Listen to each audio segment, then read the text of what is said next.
અમિત શાહ જે ફ્લોર ઉપર લોકસભાના ફ્લોર ઉપર બોલેલા કે અમે પીઓકે લઈને રહેશું, આનાથી સારો મોકો કોઈ હતો નહીં.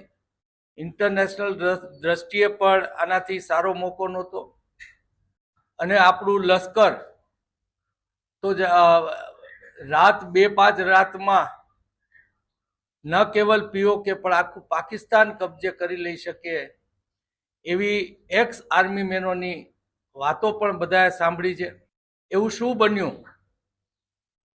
શું વડાપ્રધાનની 56 ઇંચની છાતી બોલવામાં જ હતી, વ્યવહારમાં 22 ઇંચની નીકળી? શું ઇન્દિરાજી ઉપર અમેરિકાનો દબાવ નહોતો? ઇન્ટરનેશનલ સોસાયટીનો દબાવ તો એના લાભ માટે ગમે ત્યારે આપણા ઉપર આવી શકે, પણ આપણી લાગણી, લોકોની લાગણી, દેશના લોકોની માંગ એ કમસે કમ પીઓકે લઈ પાક ઓક્યુપાઈડ કાશ્મીરને કબજો કરી અને આનો જવાબ દેવાનો થતો હતો.